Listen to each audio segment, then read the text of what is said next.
Hi, everybody. My name is Khalilah Bruzual, and I am the co-founder and now mentor of Your Ontario Compassion Ministry. I am so excited that you have gotten to this last piece of your draft initiative where we're going to talk about budgets. So are you ready?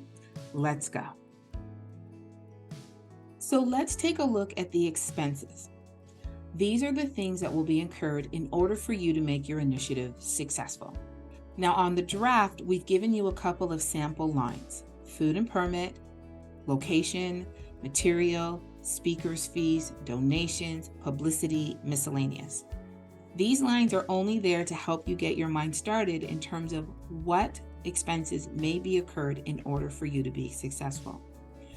If your event or initiative is not taking place within your home church, will you have to rent a location? Are there going to be permits needed for you to be able to have your initiative where you want to have it? Are there going to be materials that you have to buy? Is there things that you're going to need to have printed off? Are you going to have a table and then get tablecloths? Is there food that you're going to need to bring in that you might sell afterwards? Are there decorations that you want to put up? How about promotion? How are you going to get this information out? Is it only going to be on social media, or will you be printing things out? Are you going to get volunteer shirts like we have with Compassion? These are some of the things that you want to think about when it comes to your expenses. So take a moment to just gather yourself and write in, even if they're estimates, what you think some, if applicable to you, those expenses might be. Now, let's talk about donations, grants, and sponsorships. Just before you got to this section of the budget, you were asked to name any possible outside resources that you would or could possibly ask to help with the initiative. These could include federal, provincial, or even local organizations and businesses that are willing to help sponsor you or give you funds in order to make your initiative successful. If you are getting donations in which it is like a prize, you're going to put those in the notes. They're not going to be an actual cost. If you're collaborating with another ministry and you know that they'll be able to give you some funds from their budget, you're going to put that as well as a line on there for your donations. If you are getting something that is food, in which they're going to be offering you food, again, that's a zero amount, but you want to list that under donations, grants, and sponsorships. Take a moment to research and estimate how much money you think you may be able to get underneath donations, grants, and sponsorships. Now, let's move over to total cost for initiatives. You're going to total all of your expenses, then you're going to total all of your donations.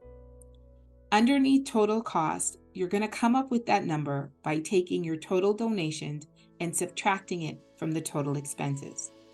This is going to give you an estimate of how much it's going to cost for either your ministry or your church to come up with the funds for the initiative to happen. Let's talk about profit.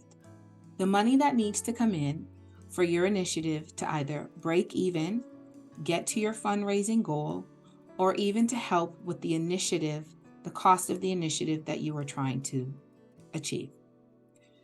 Now, when it comes to ticket sales, if you're having an event, what is the estimated total ticket sales that you're trying to achieve in order for you to help you get to your profit? For the fundraiser and the donations, these are separate than the other donation grants and sponsorships that you would be collecting to help cover the expenses for your initiative. The donation section here is in terms of perhaps you have members that will be donating to help you reach your fundraising goal. That would be an example of a donation that's coming in to help on the profit side. Let's say you have an initiative and part of the initiative is to have a fundraiser to get you to the maximum amount of money that you're using. How much money do you want to collect from maybe that car wash fundraiser or that baking sale fundraiser? You don't have to limit yourself to the 4 lines that are there. Putting these numbers in writing will help your initiative become more than just a draft, but a reality so that you can do great things for God. I wish you good luck on this initiative and the journey to make this initiative successful. Bye.